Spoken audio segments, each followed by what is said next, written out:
ತುಮಕೂರು ಜಿಲ್ಲೆಯ ಕುಣಿಗಲ್ ತಾಲೂಕಿನ ಮಾರ್ಕೋನಹಳ್ಳಿ ಜಲಾಶಯದಲ್ಲಿ ಇಬ್ಬರು ಯುವತಿಯರು ಕೊಚ್ಚಿ ಹೋಗಿದ್ದಾರೆ. ನೀರಿಗೆ ಇಳಿದಿದ್ದ ವೇಳೆ ನೀರಿನ ರಭಸ ಹೆಚ್ಚಾಗಿದ್ದರಿಂದ ಅವಘಡ ಸಂಭವಿಸಿದೆ. ನಾಪತ್ತೆಯಾಗಿರೋ ಇಬ್ಬರು ಯುವತಿಯರ ಪತ್ತೆಗೆ ಪೊಲೀಸರು ಶೋಧ ಕಾರ್ಯ ನಡೆಸುತ್ತಿದ್ದಾರೆ.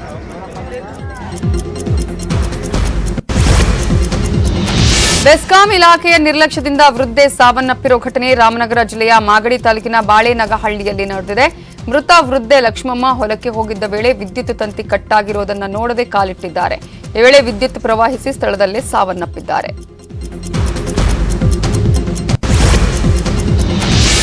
ಆಸ್ತಿಗಾಗಿ ಕುಟುಂಬಸ್ಥರು ಮಾನವೀಯತೆ ಮರೆತಿದ್ದು ಆಸ್ತಿ ಕಬಳಿಸುವ ಸಲುವಾಗಿ ಖಾಲಿ ಬಾಂಡ್ ಪೇಪರ್ ಮೇಲೆ ಮೃತದೇಹದ ಹೆಬ್ಬೆಟ್ಟು ಒತ್ತಿಸಿಕೊಂಡ ಅಮಾನವೀಯ ಘಟನೆ ಮೈಸೂರಿನ ಶ್ರೀರಾಂಪುರದಲ್ಲಿ ನಡೆದಿದೆ. ವಯೋಸಹಜವಾಗಿ ಕಾಯಿಲೆಯಿಂದ 11 ದಿನಗಳ ಹಿಂದೆ 63 ವರ್ಷದ ಜಯಮ್ಮ ಸಾವನ್ನಪ್ಪಿದ್ರು. ಆಸ್ತಿ ಪಡೆಯಲು ಆಕೆ ಸತ್ತ ಬಳಿಕ ಆಸ್ತಿ ಕಬಳಿಸಲು ಸಂಬಂಧಿಕರು ಖಾಲಿ ಬಾಂಡ್ ಪೇಪರ್ ಮೇಲೆ ಹೆಬ್ಬೆಟ್ಟಿನ ಮುದ್ರೆ ಒತ್ತಿಸಿಕೊಂಡಿದ್ದಾರೆ. ಕಳಪೆ ಆಹಾರ ಸೇವಿಸಿ 30ಕ್ಕೂ ಹೆಚ್ಚು ವಿದ್ಯಾರ್ಥಿಗಳು ಅಸ್ವಸ್ಥರಾಗಿರುವ ಘಟನೆ ಕೊಪ್ಪಳ ಜಿಲ್ಲೆಯ ನಿಡಸೇಸಿ ಮೊರಾರ್ಜಿ ವಸತಿ ಶಾಲೆಯಲ್ಲಿ ನಡೆದಿದೆ. ಪಲಾವ್ ಸೇವಿಸಿದ ಬಳಿಕ ವಿದ್ಯಾರ್ಥಿಗಳು ತಲೆ ಸುತ್ತಿ ವಾಂತಿ ಮಾಡಿಕೊಂಡಿದ್ದಾರೆ. ತಕ್ಷಣ ವಿದ್ಯಾರ್ಥಿಗಳನ್ನು ಕುಷ್ಟಗಿ ಆಸ್ಪತ್ರೆಗೆ ದಾಖಲಿಸಲಾಗಿದ್ದು ಚಿಕಿತ್ಸೆ ನೀಡಲಾಗುತ್ತಿದೆ.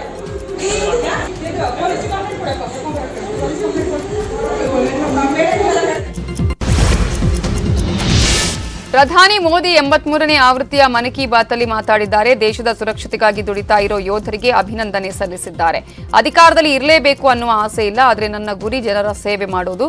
ಕೊರೋನಾ ಇನ್ನೂ ಹೋಗಿಲ್ಲ, ಯಾರು ನಿರ್ಲಕ್ಷ್ಯ ಮಾಡಬೇಡಿ, ಜಾಗೃತೆಯಿಂದ ಎಲ್ಲರೂ ಇರುವಂತೆ ಮನವಿ ಮಾಡಿದ್ದಾರೆ. ಇನ್ನುಳಿದ ಪ್ರಮುಖ 5 ಸುದ್ದಿ ನೋಡೋಣ ಬ್ರೇಕ್ ಆದ್ಮೇಲೆ.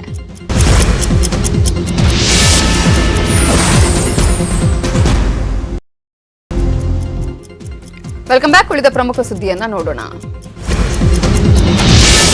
ಬೆಳಗಾವಿ ಜಿಲ್ಲೆಯ ಕಾಡಂಚಿನ ಗ್ರಾಮಗಳಿಗೆ ಆನೆಗಳು ಲಗ್ಗೆ ಇಡ್ತಾ ಇದ್ದು ರೈತರು ಕಂಗಾಲಾಗಿದ್ದಾರೆ. ಕಟಾವಿಗೆ ಬಂದ ಭತ್ತ, ಕಬ್ಬು, ರಾಗಿ ಸೇರಿದಂತೆ ಲಕ್ಷಾಂತರ ರೂಪಾಯಿಯ ಬೆಳೆ ಆನೆ ದಾಳಿಯಿಂದ ನಾಶವಾಗಿದೆ. ಬೆಂಗಳೂರಿನ ಎಲ್ಲೆಡೆ ದಿವಂಗತ ಪುನೀತ್ ರಾಜ್ಕುಮಾರ್ ಪುಣ್ಯಸ್ಮರಣೆ ಕಾರ್ಯಕ್ರಮ ನಡೆಯಿತು. ಬಹುತೇಕ ಏರಿಯಾಗಳಲ್ಲಿ ಅಪ್ಪುಗೆ ನುಡಿ ನಮನ ಸಲ್ಲಿಸಲಾಯಿತು. ಅಪ್ಪು ಸ್ಮರಣಾರ್ಥವಾಗಿ ಕುರುಬರಹಳ್ಳಿಯ ಚಾಲುಕ್ಯ ಡಾಕ್ಟರ್ ರಾಜ್ಕುಮಾರ್ ಟ್ರಸ್ಟ್ ವತಿಯಿಂದ ಅಪ್ಪು ಅಚ್ಚುಮೆಚ್ಚಿನ ಧಮ್ ಚಿಕನ್ ಬಿರಿಯಾನಿಯನ್ನ ನೂರಾರು ಅಭಿಮಾನಿಗಳಿಗೆ ವಿತರಿಸಲಾಯಿತು.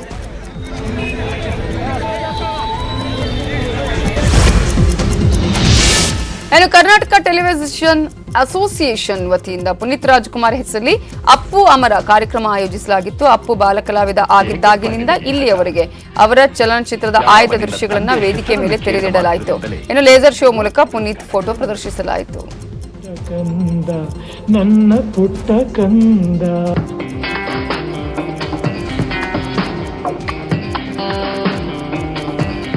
ಶಿವ ಕೈಲಾಸ ಸೇರಿಕೊಂಡನು.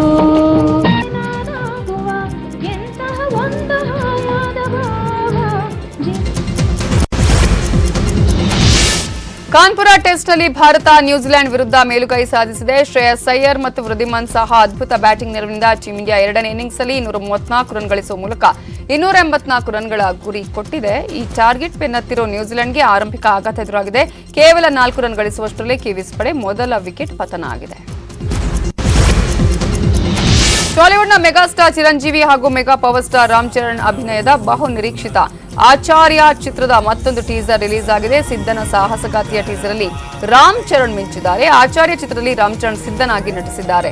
ಟೀಸರ್ ಕೊನೆಯ ಸೀನ್ನಲ್ಲಿ ತಂದೆ ಮಗ ಒಟ್ಟಿಗೆ ಕಾಣಿಸಿಕೊಂಡಿದ್ದು ಅಭಿಮಾನಿಗಳಲ್ಲಿ ಮತ್ತಷ್ಟು ಕುತೂಹಲವನ್ನು ಕೆರಳಿಸಿದೆ. ಆಚಾರ್ಯ ಚಿತ್ರ ಫೆಬ್ರವರಿ 4ರಂದು ಬಿಡುಗಡೆಯಾಗಲಿದೆ.